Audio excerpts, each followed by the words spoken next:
Kita jangan kira ini sekedar teori gitu, bukan teori Pak. Ini sudah ucapan Nabi kita.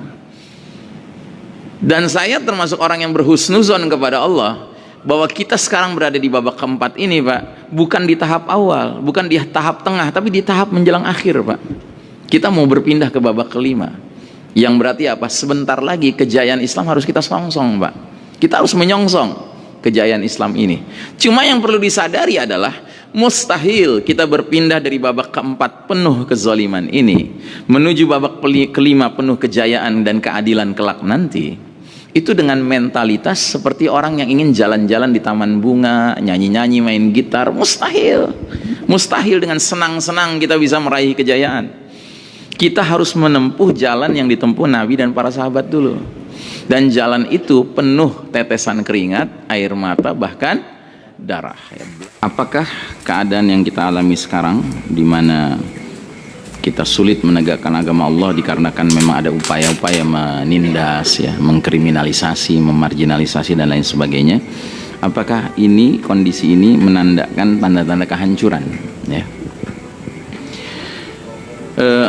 Soal kehancuran dalam pengertian Islam menjadi musnah dari muka bumi ya kan, itu mustahil karena Allah Ta'ala sudah menjanjikan bahwa Islam ini akan Allah menangkan atas segenap agama lainnya sekalipun orang-orang musyrik tidak menyukainya ya. Namun bukan berarti kehancuran yang sifatnya terbatas lokal ya kan, itu nggak terjadi, bisa terjadi ya kan. Jadi artinya kehancuran Islam dari seluruh permukaan bumi nggak mungkin, cuma kehancuran dari sekedar Indonesia saja mungkin ya kan, sementara di tempat lain dia tetap berlangsung gitu ya kan. Karena dulu juga pernah terjadi kan di Spanyol ya, di Andalusia ya, Islam berjaya selama ratusan tahun di sana. Ternyata karena kelemahan umat, karena keterjerembaban umat di dalam cinta dunia, foya-foya, materialisme, akhirnya mereka melemah keimanannya, melemah ruhul jihadnya. Akhirnya orang-orang Nasrani yang semakin menguat di sana ya, begitu sudah mulai menunjukkan kekuasaannya, mereka kemudian hanya memberi beberapa pilihan kepada orang yang bukan Nasrani. Jadi kaum muslimin dan kaum Yahudi ya, ditawarkan masuk Kristen, kalau enggak tinggalkan bumi ini, kalau enggak mati kan begitu. Cuma 3 pilihan itu, dan itu dijalankan sehingga akhirnya yang tadinya ratusan tahun Islam berdiri di sana, azan berkumandang di sana ya kan, kaum muslimin menjalankan berbagai syiar Islam di sana, kemudian hilang ya. Itu juga bisa terjadi kalau kita di sini lalai, kalau kita di sini lemah gitu. Nah, namun yang ingin saya katakan adalah sebenarnya kalau saya ditanya, saya berusaha selalu melihatnya dengan grand picture ya, dengan gambaran yang lebih menyeluruh ya. Nah, gambaran yang lebih menyeluruh itulah yang kita bisa dapatkan ketika kita melakukan kajian ilmu akhir zaman ya. Jadi dengan kita mengkaji ilmu akhir zaman, ibaratnya kita mendapatkan cetak biru tentang skenario Allah yang akan berlangsung di muka bumi ini, di dunia yang fana ini. Dan ini ilmunya ada dari Nabi SAW ya. Walaupun ketika Nabi menyampaikannya, dia bercecer-ceceran sebagai hadis-hadis yang terpisah-pisah. Lalu kemudian ulama lah yang kemudian melakukan upaya menyatukan, menggabungkannya sehingga yang tadinya puzzle nggak jelas itu makin menjelas gitu. Salah satu pembahasan akhir zaman yaitu tentang kondisi kita sekarang ini. Kita sekarang berada di babak keempat dari 5 babak perjalanan sejarah umat Islam berdasarkan hadis Nabi ya kan? Dan ternyata babak keempat ini dari segi penyebutan saja memang babak yang paling buruk bagi umat Islam. Nabi menyebut babak keempat ini sebagai era mulkan jabriyan, era para penguasa yang memaksakan kehendak mereka. Kalau dikatakan memaksakan kehendak mereka berarti mengabaikan kehendak Allah dan Rasulnya gitu. Makanya inilah babak dimana kita ini babak belur, itu realita. Dan kalau kita bicara tentang apa yang kita alami di Indonesia ini, Indonesia bisa dihitung sebagai negeri muslim yang agak belakangan-belakangan Pak mulai mengalami babak belurnya. Negeri-negeri lain, kaum muslimin lain sudah lebih dulu gitu loh mengalami kondisi babak belurnya. Kalau kita bisa dikatakan belakangan inilah mulai asyik nih, terasa gitu kita dizolimi, ya kan, terasa kita dikriminalisasi, dimarginalisasi, ya terang-terangan gitu, ya kan. Nah, tapi secara keseluruhan memang kita sedang di babak di mana kita babak belur, ya kan. Nah, untungnya di dalam hadis itu Nabi memberitahu kepada kita bahwa sekalipun ini babak di mana kita kalah, kita runtuh, kita ini mengalami kondisi yang terpuruk, ya kan. Cuma Nabi memberikan kita kabar gembira bahwa ini bukan babak terakhir. Nabi mengatakan babak keempat ini akan berlangsung selama masa yang Allah kehendaki, dan ketika Allah berkehendak babak keempat ini akan berlalu untuk kemudian datang babak kelima sekaligus babak terakhir, ya, the closing chapter, ya, babak terakhir dari perjalanan sejarah umat Muhammad SAW ini, yang kata Nabi adalah babak khilafatun ala minhajin nubuwah, babak tegaknya kembali kekhalifahan yang mengikuti metode kenabian dalam kepemimpinannya. Ini ucapan Nabi Muhammad SAW loh. Ini bukan ucapan Nostradamus, ini bukan ucapan Ki Gendeng, ini bukan ucapan paranormal, ini ucapan seorang yang bernama Muhammad sallallahu alaihi wasallam, yang berarti kita sebagai umatnya wajib meyakininya. Kita jangan kira ini sekedar teori gitu, bukan teori Pak, ini sudah ucapan Nabi kita. Dan saya termasuk orang yang berhusnuzon kepada Allah bahwa kita sekarang berada di babak keempat ini Pak, bukan di tahap awal, bukan di tahap tengah, tapi di tahap menjelang akhir Pak. Kita mau berpindah ke babak kelima, yang berarti apa? Sebentar lagi kejayaan Islam harus kita songsong Pak. Kita harus menyongsong kejayaan Islam ini. Cuma yang perlu disadari adalah mustahil kita berpindah dari babak keempat penuh kezaliman ini menuju babak kelima penuh kejayaan dan keadilan kelak nanti, itu dengan mentalitas seperti orang yang ingin jalan-jalan di taman bunga, nyanyi-nyanyi, main gitar. Mustahil. Mustahil dengan senang-senang kita bisa meraih kejayaan. Kita harus menempuh jalan yang ditempuh Nabi dan para sahabat dulu, dan jalan itu penuh tetesan keringat, air mata, bahkan darah, ya, blood, sweat and tears gitu. Nah, cuma masalahnya masih ada sementara kaum muslimin yang menyangka jalannya bukan itu. Jalannya dan ikut permainan sekali 5 tahun itu, ya kan, yang mengeluarkan biaya begitu besar, yang kemudian melahirkan mimpi-mimpi baru lagi buat kita setiap sekali 5 tahun itu. Padahal pada hakikatnya ini permainan yang dibuat oleh yang mimpin dunia sekarang, al-Yahud wan Nasara gitu. Dan salah satu tanda penting bahwa kita akan beralih ke babak kelima Pak adalah tanda kiamat yang disebut zuhurul mahdi, hadirnya al-mahdi. Al-Mahdi itu akan berperan sebagai Amirul Mukminin fi akhir zaman, pemimpinnya orang beriman di akhir zaman, and he is the certified leader, dan dia adalah pemimpin yang dapat sertifikasi dari Rasul. Gitulah, sekian ribu tahun yang lalu sudah diprediksikan oleh Nabi akan datang. Dan saya lagi-lagi termasuk orang yang sangat punya dugaan kuat, kelihatannya munculnya Al-Mahdi udah nggak lama lagi Pak. Nah, masa iya sih kita sedang menjalani sebuah masa menjelang the certified leader muncul, kita masih mau buang-buang waktu mengurus uncertified leaders gitu, dengan segala permainannya. Mari kita fokuskan kepada menyambut kedatangan sang pemimpin ini, ya kan, diri dan keluarga kita, ya kan. Cuma jangan salah, setiap kali ada berita gembira akan datang sesuatu yang sifatnya menggembirakan, bersama dengan itu akan banyak kesulitan. Itu selalu begitu, karena Allah ingin mendidik kita umat Islam ini menjadi umat yang tidak menerima kesenangan dengan harga yang murah. Terimalah kesenangan dengan kesulitan, dengan keberatan situasi dan kondisi. Makanya bunyi hadisnya begini, ubashirukum bil mahdi yub'atsu fi ummati ala ikhtilafin minan nasi wa zalazil yamla'ul arda qistan wa adlan kama muli'at jawran wa zulman. Kukabarkan berita gembira dengan hadirnya diutusnya Al-Mahdi ke tengah umat ini saat perselisihan antar manusia menjadi-jadi, saat gempa semakin banyak terjadi, dan saat dunia ini dipenuhi dengan kezaliman secara merata. Dan hadirnya Al-Mahdi akan memenuhi keadilan secara merata, menggantikan kezaliman yang merata secara mendunia itu gitu. Jadi gitu Pak gambarannya Pak. Jadi kalau Anda merasakan ini kok kayaknya berat ya, perselisihan antar kita juga makin banyak gitu kan, ada yang prodem, ada yang andem gitu kan. Gimana gitu ya kan. Ya memang ini bagian dari kewajaran situasi menjelang munculnya Al-Mahdi. Walaupun kita nggak boleh doakan ya, ya Allah perbanyaklah perselisihan gitu supaya Al-Mahdi cepat datang. Ya Allah seringkanlah datangkan gempa gitu. Nggak boleh kita minta begitu. Ya Allah ratakanlah kezaliman di muka bumi ini. Nggak bener ya kan. Itu suatu realita yang akan terjadi dengan sendirinya sebagai skenario Allah Ta'ala. Cuma kita tugasnya membaca kan, kita membaca.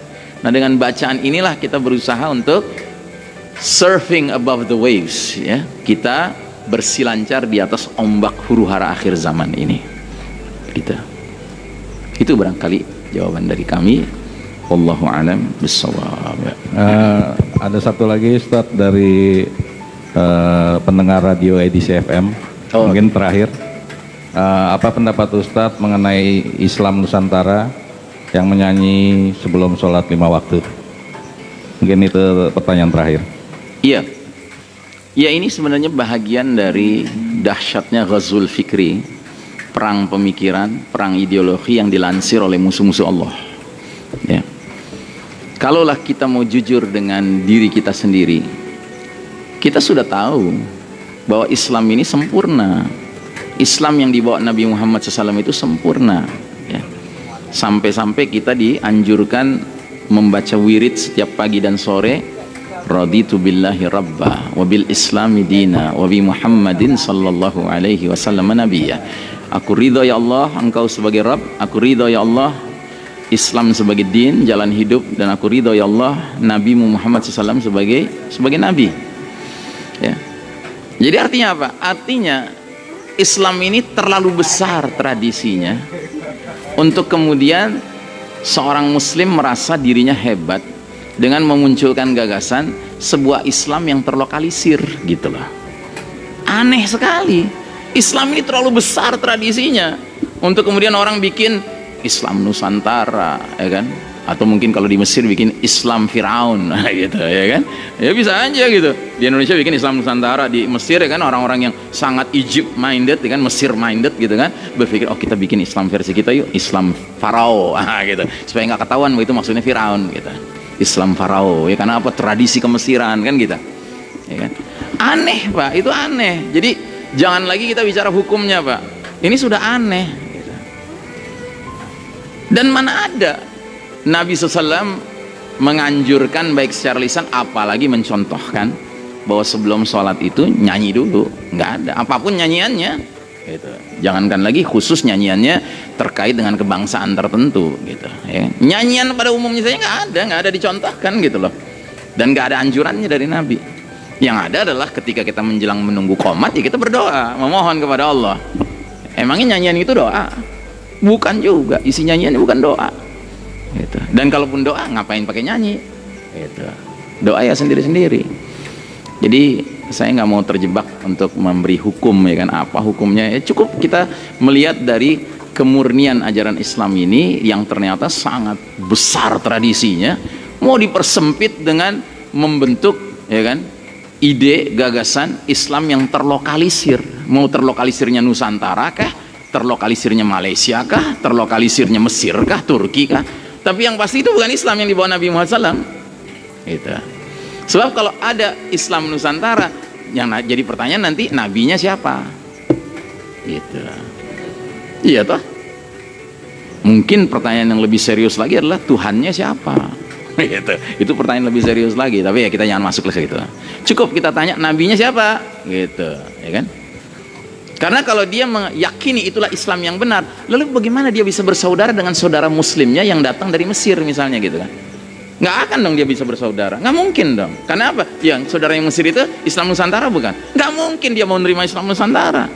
Sebagaimana kita kalau pergi ke Mesir, kita diharuskan sama orang-orang Mesir yang Mesir minded gitu kan, untuk menerima Islam Farao gitu. Ya kita tolak dong ya kan. Dan itu akan menyebabkan apa? Ya centang perenang lah umat Islam. Padahal datangnya Islam ini justru untuk menyatukan hati-hati yang berasal dari berbeda-beda warna kulit, berbeda-beda bahasa, berbeda-beda latar belakang. Masya Allah, seperti yang dicontohkan oleh generasi terbaik para sahabat radhiyallahu anhum ajmain. Ingat, para sahabat Muhajirin Ansor itu nggak semuanya Arab, nggak semuanya Arab. Ada Suhail Ar-Rumi, Suhail orang Romawi. ada Salman Al-Farisi, Salman orang Persia. Ada Bilal Al-Habsyi, Bilal yang orang Habasyah, orang Ethiopia gitu. Tapi mereka rukun gitu.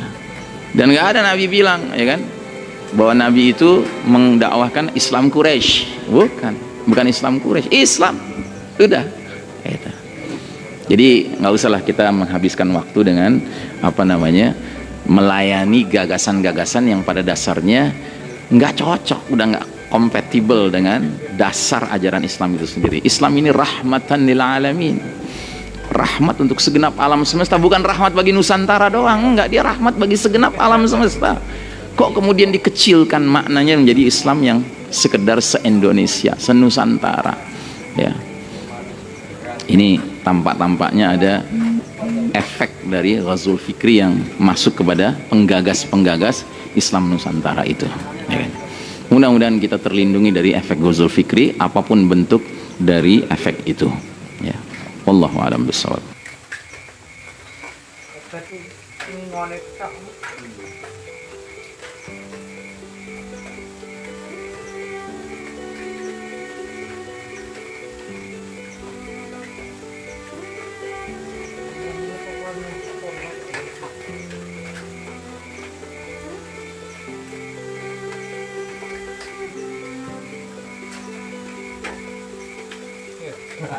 Jadi mantap mantap loh, udah kok mantap. Tapi kasih Jawa. Ala nek mendung ini ki taneng-taneng iki nggih to. Jane awet tenan untuk dari ini Bang angin gak lho. Lah mriki kok Jawa kok iki kok. Mantap ya, sahabat pengalaman gak level pola lo gede berat aduh berat lo sekali kan apa? Wah, emak sih lo terus tuh aneh sih ya iya tau wah gak tolek gak aneh kok masanin makan gak tepol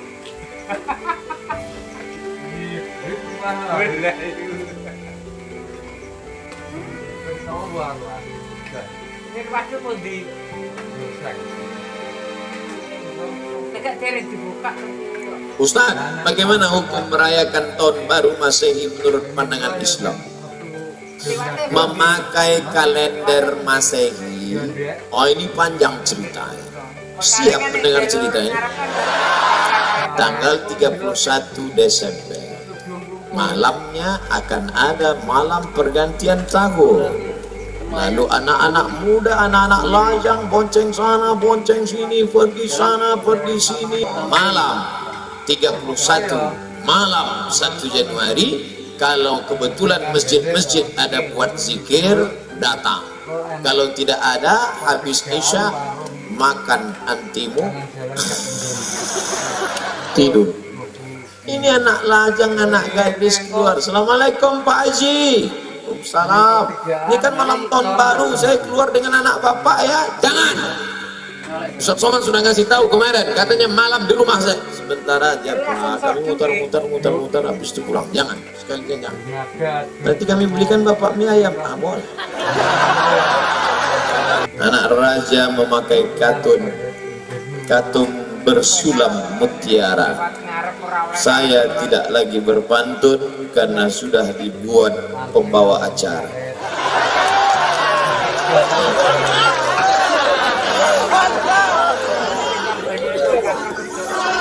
Kalau Tuan pergi ke Padang, jangan lupa duduk di panggung.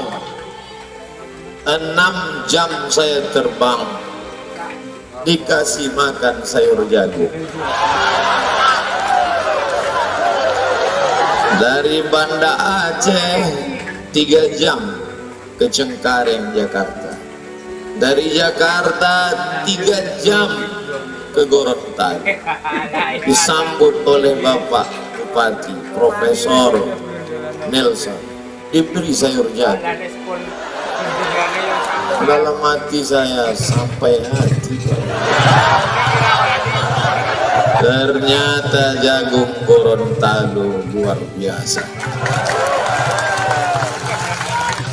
Gimana rasanya Pak Ustadz? Tak bisa diungkapkan dengan kata-kata. Kalian dari mulai Sabang sampai Papua, kalau mau tahu rasanya, datang ke Gorontalo.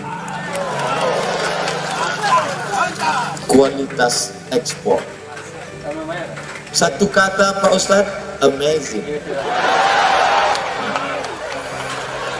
Apa kata Pak Rahmat? Saya makan tadi dengan Pak Bupati, di depan saya duduk Pak Rahmat. Hubullah. Kata orang Gorontalo, hubullah. Dari bahasa Arab, hablullah. Hubungan dengan orang yang berzina, Allah. Karena orang Belanda payah dilempar hablullah, mati. Ditulisnya gobel. Itu yang ketiga. Apa kata Pak Rahmat Gobel tadi? Ustadz Somad, coba dulu dicoba makanan Gorontalo ini. Di sini makanan cuma ada dua, enak dan enak sekali. Masya Allah. Nampaknya kalau lama saya di Gorontalo ini bisa gemuk sedikit. Saya bangga bisa duduk bersama mereka-mereka yang dulu waktu kami sekolah, kami hanya melihat mereka di TV. Itulah dia Profesor, Doktor, Insinyur Haji Habib Fadel Muhammad Rahmat Gobel. Dulu kami sekolah selalu lihat mereka, tokoh nasional. Tak pernah terlintas di pikiran saya akan duduk bersama dan makan bersama dan foto bersama. Hari ini Masya Allah, Tabarakallah. Duduk pula di sebelah kanan saya Bapak Kapolres. Apa kata Pak Kapolres? Saya Ustadz Somad kemarin pergi haji, berdoa di depan Ka'bah, ya Allah izinkan aku bisa membawa Ustadz Somad ke Gorontalo. Ternyata doa kita kadang dikabulkan Allah, tidak melalui kita tapi melalui orang lain. Betul?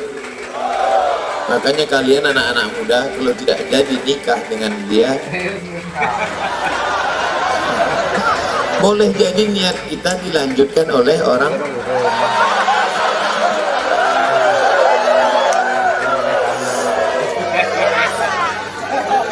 Tentu tak dapat saya sebutkan semua yang hadir di sini.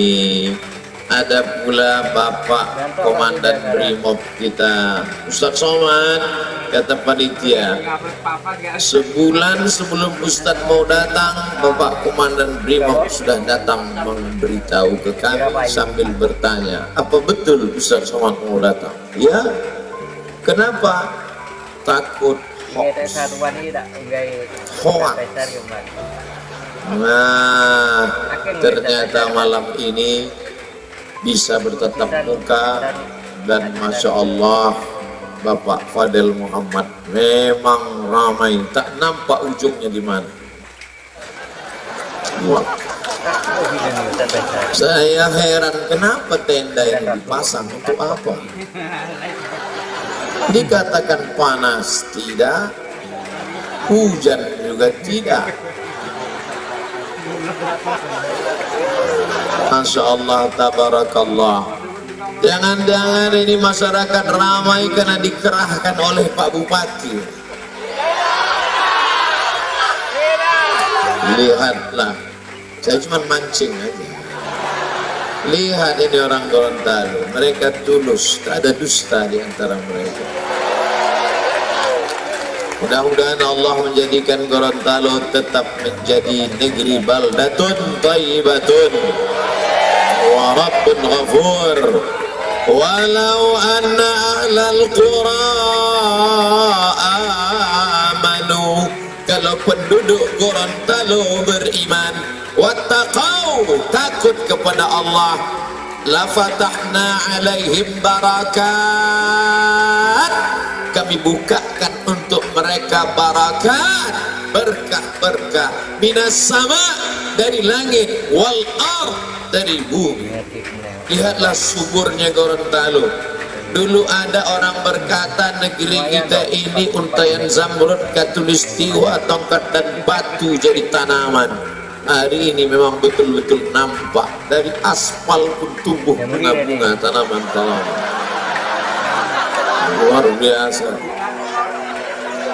Indah. Ini bukti. Oleh sebab itu tidak ada alasan orang Gorontalo hidup miskin, susah, melarat karena tanahnya subur. Pak Fadel, ini bukit, ini batu, Pak. Iya Ustaz Somad, ini batu kapur. Kenapa Ustaz tanya? Saya lihat batu, ada gua, kok bisa ada tanaman di atas? Dari batu bisa keluar tanaman, maka bercocok tanam. Kebun luas sejauh mata pandang, hebat. Makanya orang Gorontalo bisa berkata, itu kebun jagung, itu sawah terhampar. Punya siapa? Tak tahu kan punya siapa. Ya punya orang Gorontalo. Kitalah yang memakmurkan tanah ini.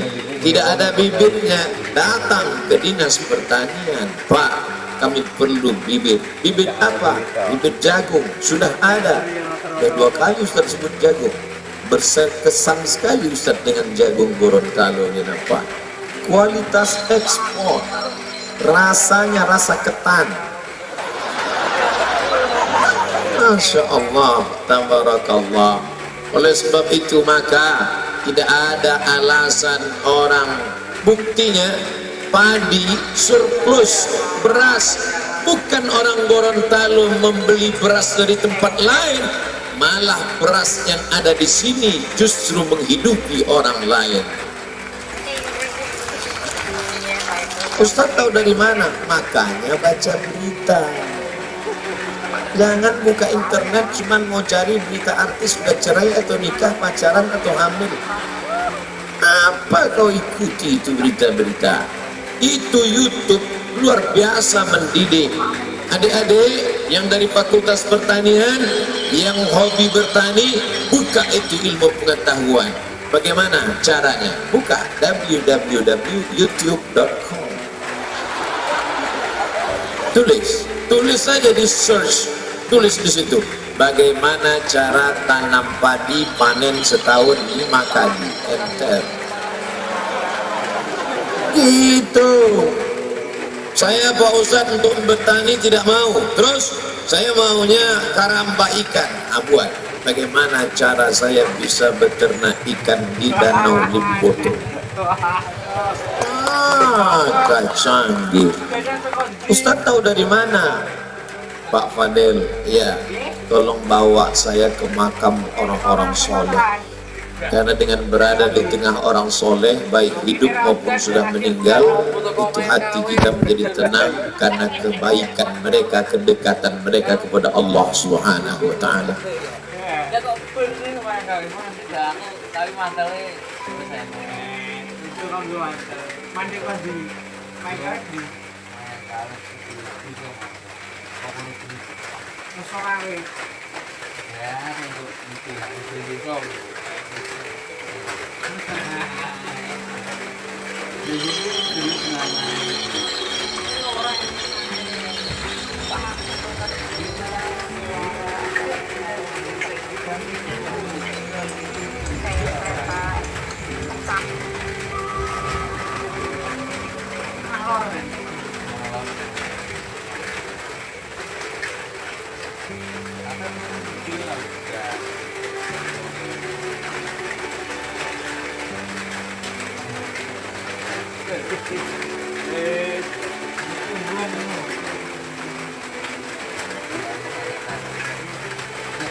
Nanti kalau mati dengan ini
Dua HP dam, dua HP.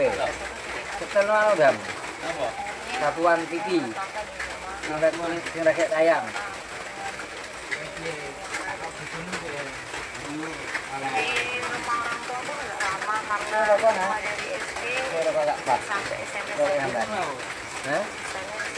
Satuan TV. Ini kok awake channel kata mau. Bisa horor pabrik Lampung ini channelnya sopo ya. Gembol satuan. Satuan TV. Satuan TV.